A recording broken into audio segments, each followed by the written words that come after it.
Hey guys, welcome to this episode of The Rachel Cruze Show. And I'm so excited because my guest today is Christine, who is Frugal Fit Mom. Many of you follow her stuff, but she is a wife, a mom of four, and she is an expert. She's so good about talking about food on a budget. So Christine, welcome to the show. I'm happy to be here. Thank you so much. Okay, so starting out, for people that may not be familiar with you, so kind of what do you do? How did you get started with all of this? What's been your journey? So interestingly enough, my journey started with your dad. As we were trying to do a debt-free journey and read the Total Money Makeover way back in the early 2000s. And I was a stay-at-home mom. My husband was a school teacher, so we didn't make very much money at all. You know, in the days kind of before social media and didn't even have internet at my house yet, it was just learning skills to survive, honestly, as we tried to pay off student loans and buy our first house.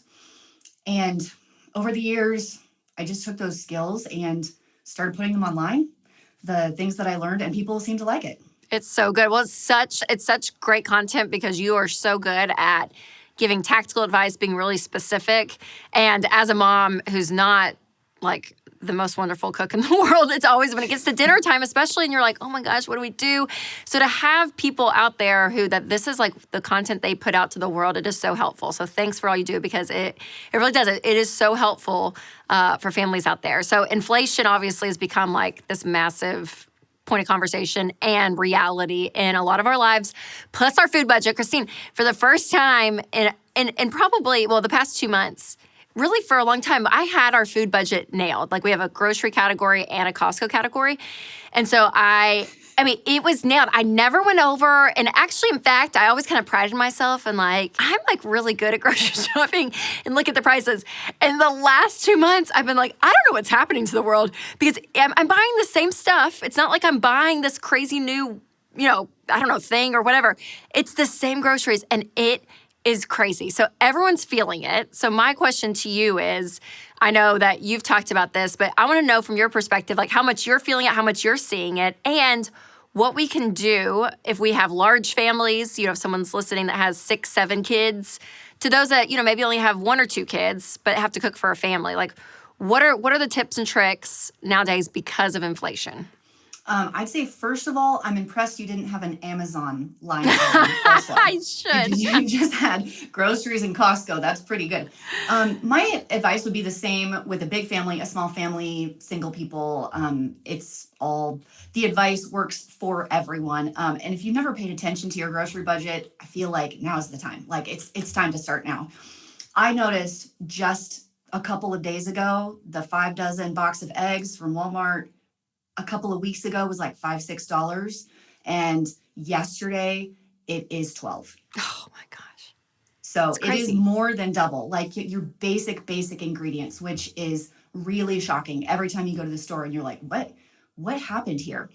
So there are so many tips I've given on my YouTube channel on all kinds of different ways. Number one, I would say, is to look at your food waste. It's probably the number one expense in your grocery budget is just what you're throwing away. Like you buy the spinach with good intentions and it sits in your fridge for 2 weeks and you throw away a slimy mess. So really reevaluate what you're buying and what you're throwing away. And if you notice yourself throwing away the same things, let's change the way you're shopping a little bit. And if you have never shopped sales at a grocery store, it is time to start now. Don't go and just buy the asparagus because you always buy the asparagus, or the organic raspberries because that's what you always buy. Look at the prices because those 2 things do go on sale and that's when you're going to buy them. And when they're not on sale, we're going to skip them that week and try something else. And also don't be afraid of frozen fruits and vegetables. A lot of the time they can be cheaper per pound. They last a lot longer. And then you don't have that food waste that we're talking about. Yes, that's so smart. I hate to say it, that is so true. Literally this morning, I went to our back pantry and I found this bag. I was like, what is this bag? It was a produce bag with 3 lemons that were growing all green. It was disgusting. I was like, how have we not seen this bag? When did I buy lemons? I don't remember buying lemons, but apparently I did for probably something I saw somewhere or whatever. But it's so true. The amount of waste, you can cut out so much of your budget if you literally just eat with what you have. And forcing yourself to do it, which I know can be really hard, but if we're looking to save money when it comes to groceries, you have to do that kind of thing, which is so, so important. So I also know where you shop. shop is a big deal. It's a different price tag depending on the grocery stores. What's your favorite grocery stores to shop at because their prices are more inexpensive? I like a variety of grocery stores. I actually like to pick and choose depending on the week. No one store will have the cheapest price on everything ever. So even if you have a discount store like a Walmart or a Winco or Aldi, I don't happen to have Aldi in my area, so I have to go with some of the other ones. There's still things that are going to be cheaper at another store, especially if you go to like a more expensive store. So mine's Fred Meyer, which is owned by Kroger, and they have fabulous sales just in their weekly ad. And with their digital coupons, there's every single week, there's at least 1 to 5 products that are excellent in price. So I look for those first, like what's a really, really good deal this week? And then I kind of meal plan around that. Okay, so that's a question I have. So do you look at, okay, what coupons do I have, what's on sale, and you make meals around those things? Is that one of your like tried and true ways of saving money?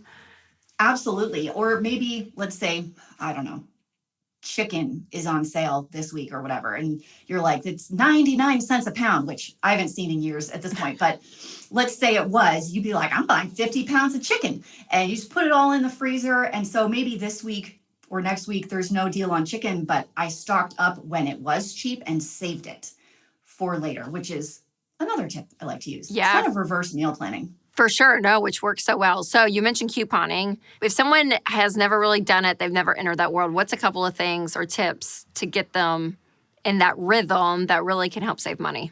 Okay, so step 1 is don't watch Extreme Couponing, the TV show. Yes. Why? Because it's crazy and it's like, no, that's not realistic. It's it's so dramatized for the show, and it's just, I just don't think it's like that anymore. Yes. I was an extreme couponer back in like 2007, but it's just not the same anymore. The 2 things I would say now is your stores that do digital coupons, like my Fred Meyer, like I talked about. I think Albertsons does. I don't know all the grocery stores that exist, but if they do digital coupons, they can really save some dollars. So just check it out. It's a little tap, tap, tap, easy peasy. Don't do anything else. And then any of your cashback apps. My favorite one is Ibotta. I've been using it since 2012, so we're sitting at 10 years now. Oh, wow. And I don't buy everything that's on there, but once in a while, I'll go on and be like, they're giving me $3 off a box of cereal. Like, why not? Try it out and get a box for $1 for my family. So good. And you mentioned a little bit, too, of buying in bulk, right? Like if something's on sale, go ahead and just like buy it, freeze it if you can, and then you can use it. So when it comes to buying in bulk, what are things and tips that you look at when it's smart, when it's not smart to do that? Definitely know your prices per unit, price per ounce, that kind of thing. Any of your standard baking or basic ingredients are excellent to buy in bulk. Rice, beans, flour, sugar, honey, probably, oils, things like that, that you can just use for anything. And everyone should have anyway, just as a basic pantry staple. Where I live, they do something called case lot sales. I know that's not everywhere in the United States, where they sell cases of peanut butter and pancake mix for a discount. So those are always good to look for as well, but it's usually your simple basic ingredients. Okay, when it comes to like the amount of grocery shopping, when do you grocery shop? How often do you grocery shop? Is it like once a week, every other week? Where do you kind of lead people in that direction? So I can tell you what I do. However, I don't think it's a blanket statement for everyone because everyone's situation is different and it's going to work different for everyone's food goals. For me, I'm a once a week shopper. It's my favorite way to do it. If I go more than once a week, I tend to overbuy. And I also don't do very well on the once a month, which I know some people love. Just for me, it doesn't work that well because I tend to run out of like my salad ingredients a lot. And then maybe I want to change the meal plan next week and then I can't because I decided not to go back for another month. So for me, it's a once a week, but whatever works for someone's family is going to be the best for them. It doesn't have to be the way I do it. For sure, for sure. I know you've gotten in such a good rhythm because of all the stuff that you do. I'm like, man, she knows so much. And I know for me, if I have to keep going back and back and back and back, I do find myself saying, oh my gosh, I'll pick up that, extra that, and if I can make myself do once a week, because I usually just do once a week, it does. It's so helpful because I'm like, I have to have everything planned. I have to know what's going on. And then from there, it sticks. But anything longer than that, especially, I don't think really works for our family as well. So that makes total sense. So, okay, so with recipes and meal planning and all of that, are there certain meals just off the top of your head that you're like, oh yeah, these are really easy, really, price efficient, all of that people can use? So back in the day when I was really on the tight budget, trying to pay off all the debt and save up to buy a house, I tried as much as possible to take whatever proteins I was eating and not have it be just like a protein and sides. I would cut it small and stretch it out. So you're thinking about stir fries, you're thinking about soups, something where you can add a lot of sides to it and kind of stretch your chicken breast or your pork roast or whatever protein that you happen to love to feed more people on less protein, because back then that was definitely one of the most expensive pieces. And sometimes I could even eat shrimp instead of eating like a big pile of shrimp. You put it on top of a lot of other stuff and it goes a lot further. That's so smart. Or casseroles or whatever it is. But that makes so much sense. Okay, you know what I used to do with protein? I would get from Costco mostly our chicken, and back when my kids were small. It's not working as efficiently these days, which I'm kind of getting mad about. I'm like, what? You're not full? But I would like take a chicken breast and cut it in half and be like, all right, we have 2 chicken breasts instead of 1. And I was like, it was some mental game, because I'm like, they ate it and they were fine. And now that they're getting older, they're like, we're still hungry. And I'm like, dadgummit, do you need more? Yeah, you need more chicken. And now I'm like, dang it, because I hate, I'm thawing more, because I'm like, I just see it dwindle. The protein's always hard for me, because I will buy those in bulk. Usually from like a Costco or something. So when it starts to get low, I'm like, oh man, what can we do to be creative to get us through the end of the week? So that's so good. I'll give you a perfect example. Yeah. When I only had 2 small kids, I was maybe a little judgy of moms who had older kids or more kids than me, just because I wasn't there and I didn't understand. And so a friend was like, yeah, we go through 2 pounds of ground beef on taco night. And I was like, what? That's crazy. Okay, well, now I'm here. And I have 4 kids, 3 teenagers, and yeah, it's 2 pounds of ground beef for taco night. And there's no leftovers because they eat it all. Yeah. But instead of tacos, I found a taco salad. You're taking your protein and you're sprinkling it out over your lettuce and beans and rice if you want to do it, and sour cream and chips, and they can build it however they want, and you actually can use less meat. And the ground beef prices, they are high. Oh, I know. Oh, it's crazy. It's so crazy. It's a nice way to stretch it. Yeah, that's so smart. Okay, so what's one thing if someone's watching or listening and they're thinking, okay, I want to start something new with our food budget's out of control. I feel like I'm spending a ton at the grocery store.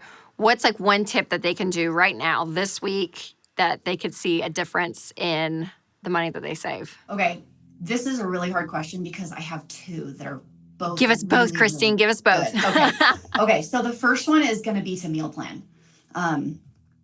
I definitely have a friend who was like, just went to the store and just threw things in the cart and then didn't know what to make for dinner, but she spent thousands of dollars on groceries, right? You go with a plan in there and you stick to your list, stick to the list. You are going to save some money, guaranteed. The other one, which people are going to hate this, like they really are, is you're going to have to stop buying junk. Like, have you seen the price of ice cream? Chips? Have you seen the cost of a bag of chips? It's terrible. Yes, it's terrible. It's terrible. Mm-hmm. It's terrible. Step away from the Oreos, and let's go buy some potatoes or something. Instead, you're just going to get a lot more for your money. And if you do have to cut the grocery budget, it's an excellent way to cut. That's so smart. Oh, that's so good. So good. Okay. Christine, you're full of so much wisdom, so much knowledge when it comes to this stuff. So really, thanks for coming on and sharing all of this. I usually ask all my guests one question, and that is, what's one thing that you're doing with money that's creating a life that you love? Well, first of all, we paid off our house 3 days ago. You did? So that's really amazing. Exciting. Yes. Oh my gosh. You have no debt. You are like really completely, you're done. We're done completely. It feels weird, actually. I bet. Yeah. That's amazing. That's amazing. Congratulations. I should probably buy a new couch. Yeah. You're like, I can do stuff now. Old. I can do stuff now. Congratulations. I can do stuff. That's incredible. Yeah, absolutely incredible. And so anything else going on? Yeah. So one of our big things is we like to spend money creating memories with the people that we love. My mom, my sister, my kids, just creating family memories instead of, I probably won't buy a couch, because I'll probably rather do something with my family. Yes. I love that. Yeah. Buying experiences and memories, all of that stuff. That's so great. That's awesome. Well, where can everyone find you? My YouTube channel is Frugal Fit Mom. I have well over 800 videos on there, so you can waste a lot of time there. I'm also on Instagram at Frugal Fit Mom 6, that's more workout, outdoorsy stuff. And I also have a website with a couple recipes on it, frugalfitmom.com. Amazing, amazing. Well, you guys make sure to check out all that Christine's doing because, again, it's such practical, tactical content when it comes to food and our budgets and all the things. So thanks again, Christine, for coming on. And for you guys listening and watching, hopefully these tips helped you take control of your money and create a life you love.